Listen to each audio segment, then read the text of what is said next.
Father's Day morning, and Jennifer Holland's phone was as silent as the seat she was never offered. The thread labeled Mom held nothing new, just last year's faded excuse about a full seating chart. Not even that today. Not even the lie. On the counter, a silver frame held a sun-bleached memory, her father David, alive, on the dock at Cedar Lake.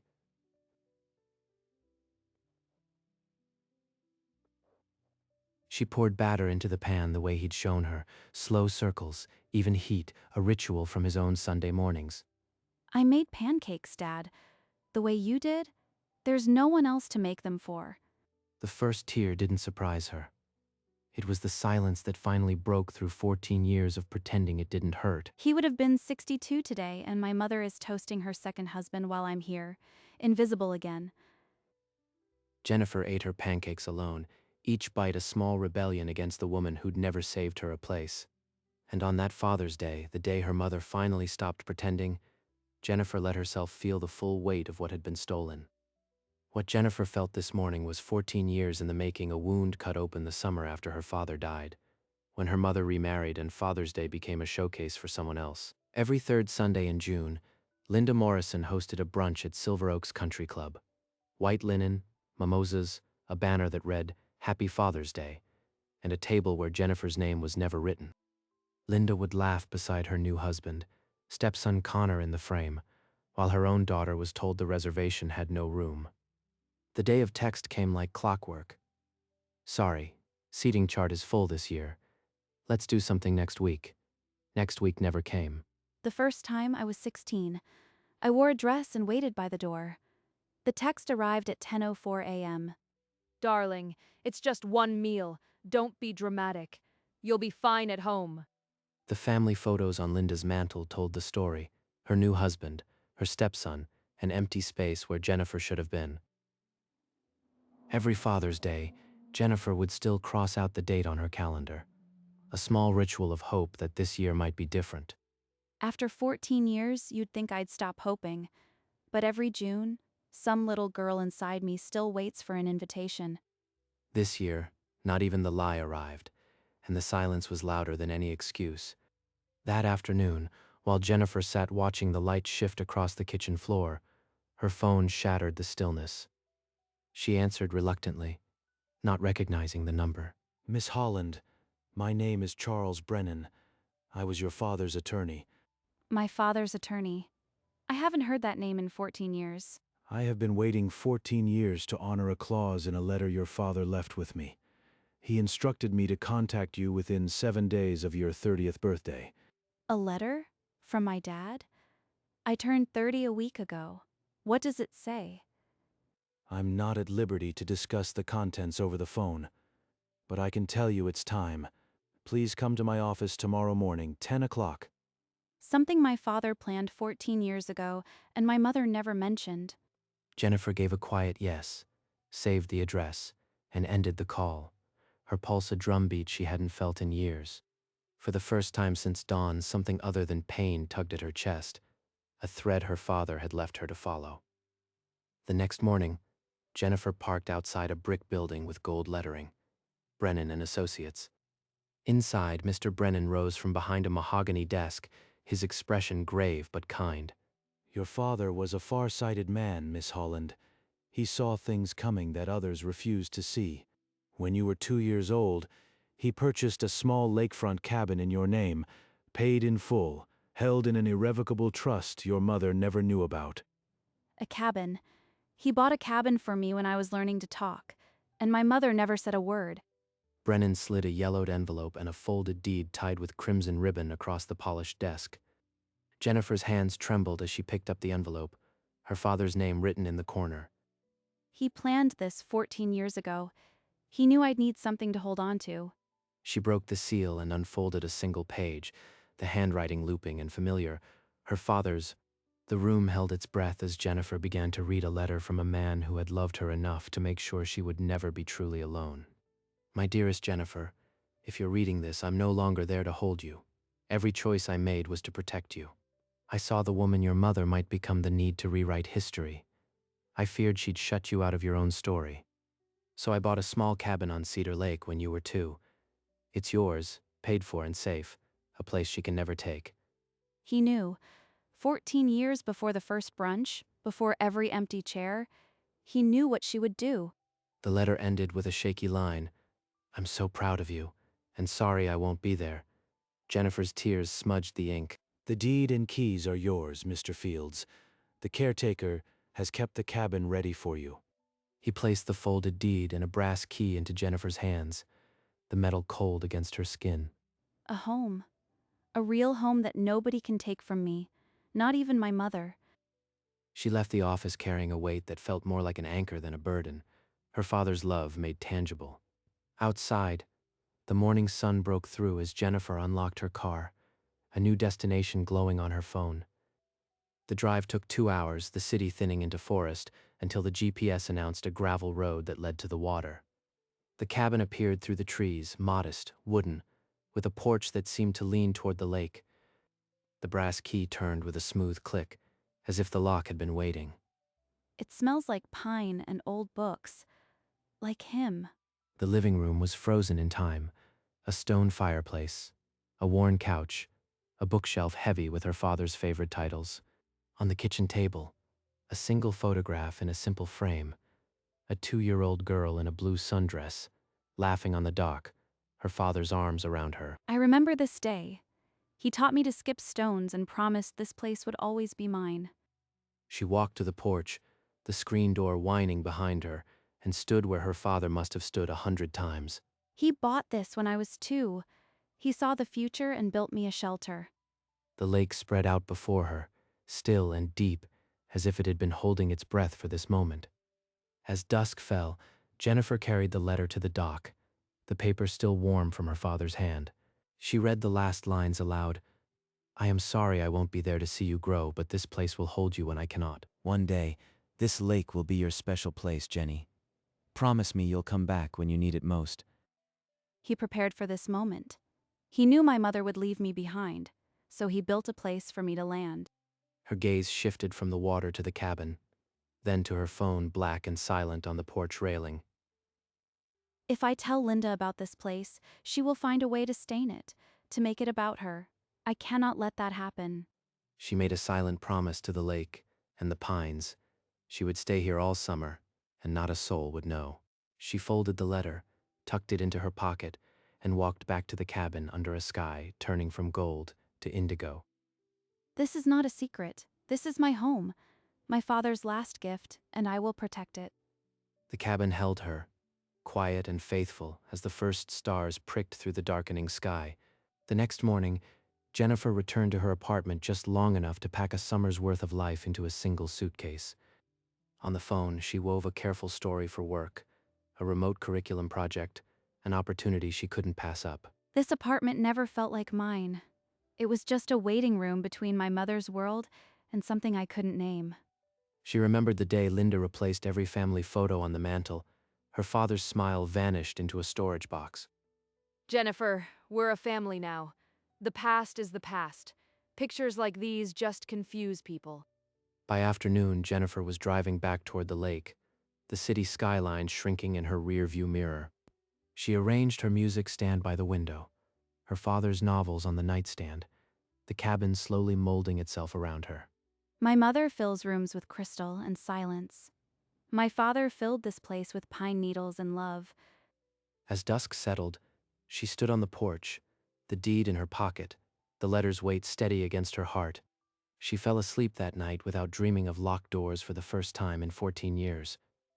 Days melted into weeks as Jennifer found her rhythm.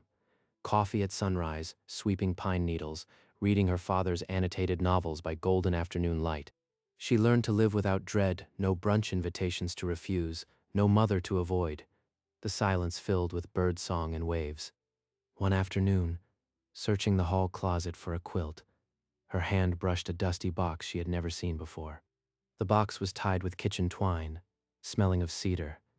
Inside, she found a trove of small treasures, a tiny bracelet, a carved wooden bird, and a stack of drawings. The drawings were crayon masterpieces, stick figures by a lake, me and Daddy scrawled in a child's earnest hand. Beneath the drawings lay a folded note in her father's handwriting. I hid these for you, Jenny. This cabin is our secret forever. I love you more than the lake loves the shore. He planted these breadcrumbs. He knew one day I'd need proof that I was loved, something my mother could never erase.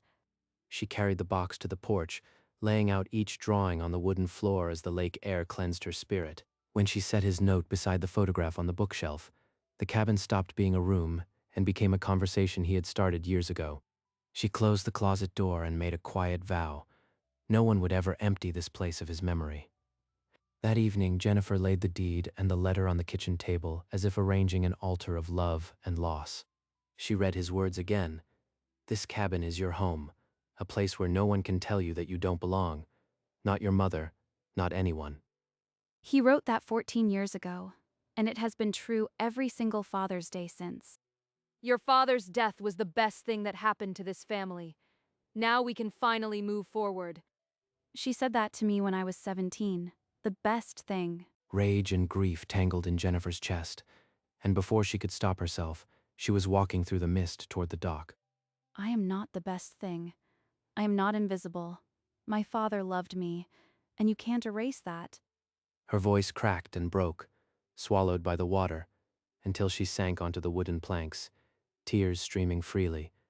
But as the mist rose and the sun burned gold over the pines, something inside her unlocked, a door she had been pushing against for years. She walked back lighter, the deed clutched to her chest, no longer a document but a promise delivered across time. Back inside the cabin, Jennifer moved with purpose, no longer a visitor, but a resident claiming her space. She found an old frame, slipped the deed behind the glass, and hung it where morning light would strike first. This piece of paper means more than any membership certificate my mother ever framed at the club. In her journal, she wrote a line that had been forming for 14 years. Dad gave me a home. Mom gave me a seat at no table. Then she pushed the couch to the window, repositioned the rocker, plugged in her keyboard, the cabin humming with chords she'd been writing for a decade. Music belongs here, Dad. I should have played here all along. She carried a tray of wildflower seedlings to the porch and spent the afternoon planting them along the edge, her fingers dark with soil. My mother plants for show. I plant roots. By evening, the cabin smelled of fresh soil and old books, the deed catching the last light, piano chords fading into the pine walls. She sat on the porch with a steaming mug, listening to the loons call across the water, and finally understood that a home isn't something you wait for. It's something you claim with your own hands. One evening, the phone Jennifer had nearly forgotten buzzed against the porch railing, the screen lighting up with a name she hadn't seen in weeks. Mom. She let it ring until the voicemail icon appeared, then lifted the phone with a thumb that felt heavier than it should. Jennifer, where are you? I've been calling for weeks. It's not like you to just disappear. This is beyond dramatic. It's disrespectful.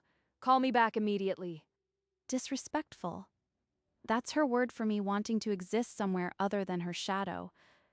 The anxiety surged through her chest, old and trained, 14 years of scrambling to make her mother's anger disappear.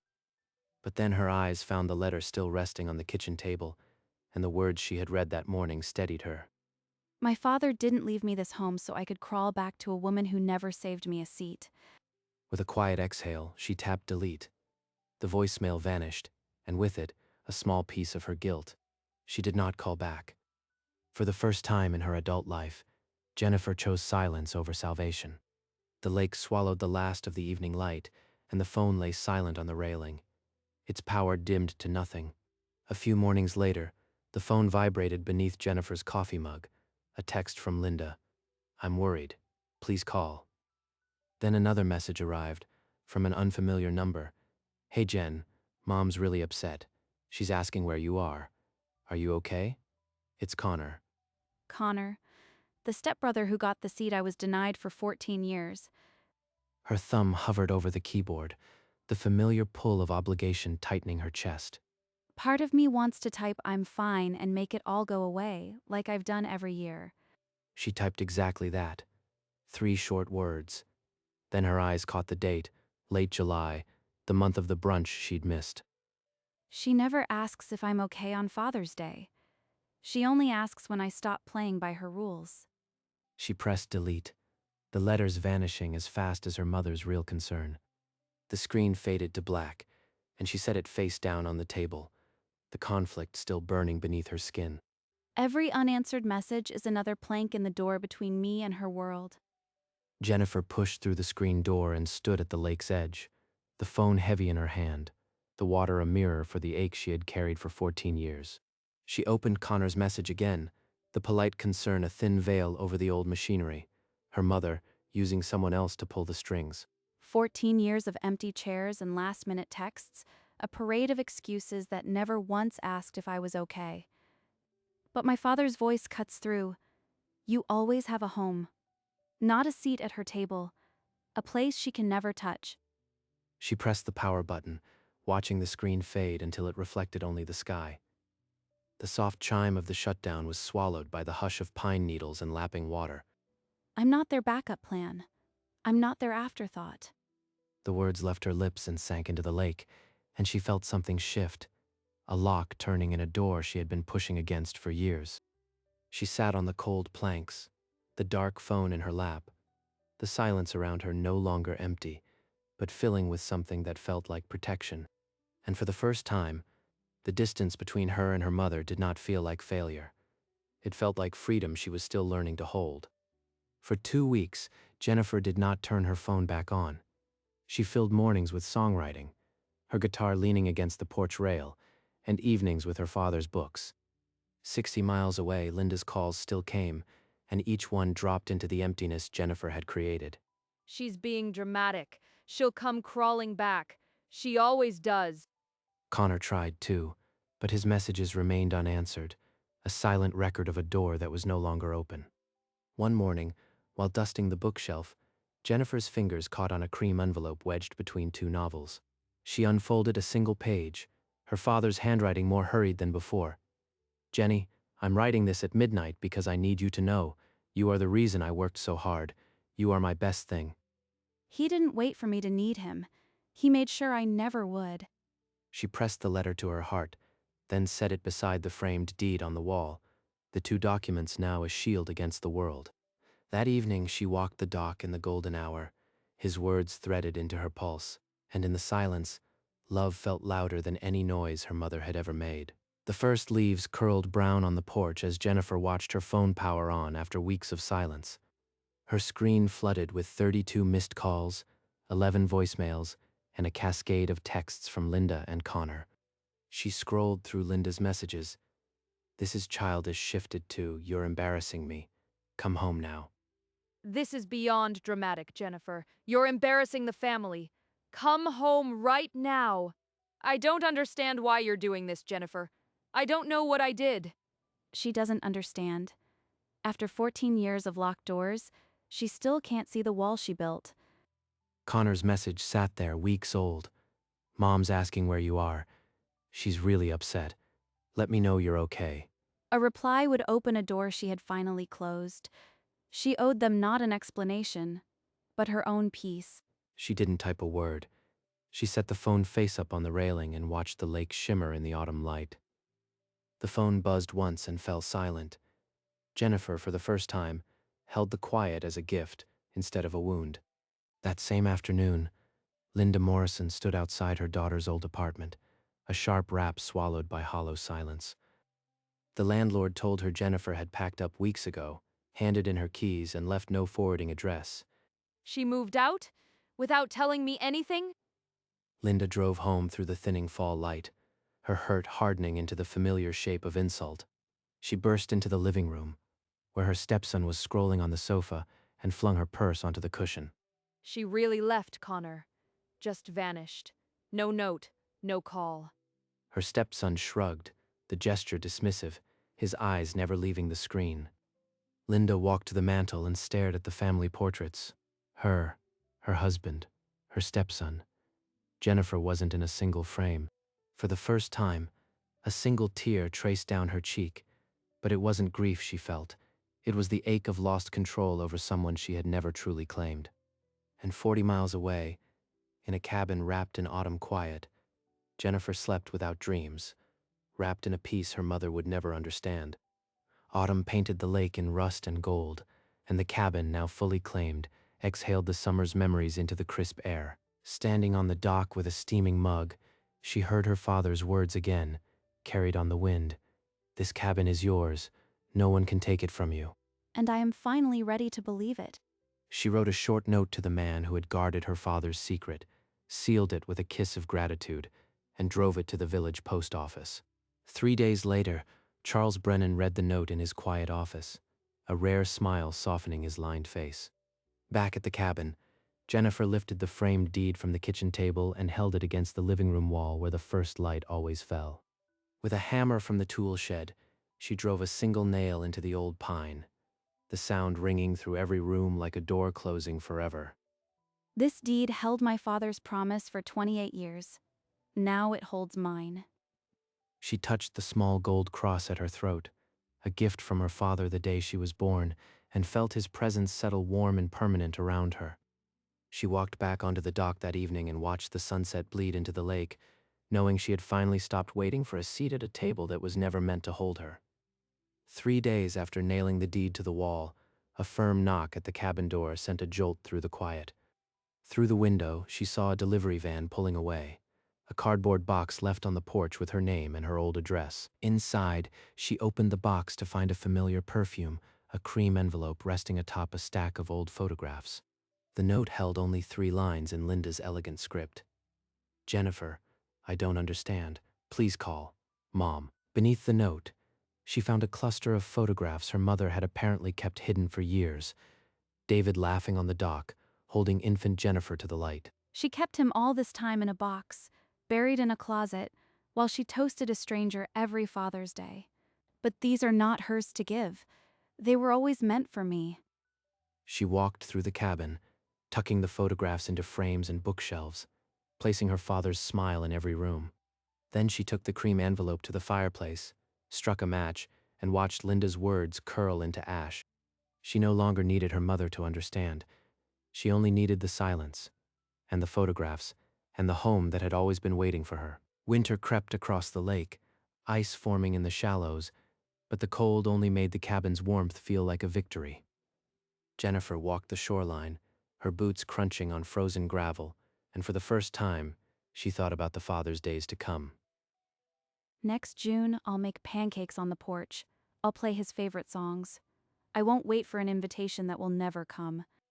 She imagined her father smiling somewhere, proud that she had finally stopped knocking on a locked door. The country club table, the seating chart, the last-minute texts, they belonged to a woman she was learning to release without anger.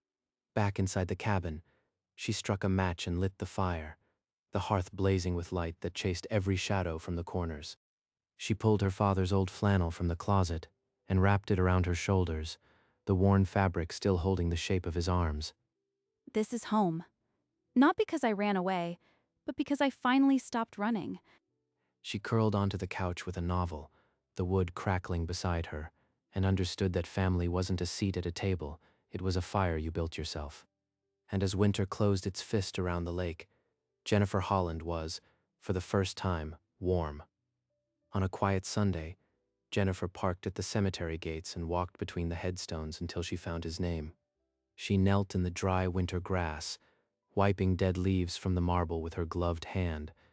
She laid the wildflowers against the stone, the purple asters bright against the gray. I'm home, Dad. The cabin you gave me. I understand now why you hid it from her. She traced the engraved letters of his name, David Holland, beloved father, and the absence didn't hurt. It felt like presence. She stood, brushing the soil from her knees, and looked toward the winter sun breaking through the clouds. The gold cross at her throat caught the light, warm against her skin, a gift she had worn since birth. She didn't need to cry. She felt him in the wind, in the cabin waiting for her. She walked back to the car, the cemetery quieter now, and felt a door close gently behind her. She had honored the only Father's Day that ever mattered, the one where she finally found her way home. She drove back to the cabin as the sun bled orange across the horizon, the gravel road now as familiar as her own heartbeat. She slipped her father's flannel from the hook, the worn fabric settling around her shoulders like an embrace. Then she walked down to the dock where a 2-year-old girl had once laughed in a blue sundress, and a 30-year-old woman now stood in steel-toed boots. I spent 14 years waiting for a seat at a table that was never set for me, and my father spent those same years building me a lake. She touched the gold cross at her throat, the only heirloom that had never been taken, and let the silence fill her lungs. A loon called across the water, and the sky deepened into violet, and Jennifer Holland did not feel alone. She felt anchored. Her mother would still host brunches, still arrange the seating chart, still wait for a reply that would never come. But Jennifer was no longer part of that arithmetic. She was the owner of a lakefront cabin, the keeper of her father's last wish, and the woman who had finally learned the difference between a seat and a home. The cabin lights flickered on behind her, warm and steady, and Jennifer closed her eyes and let the lake hold the last of her grief. She was home, not a guest, not an afterthought. The woman who owned the lake, the daughter who had been loved all along.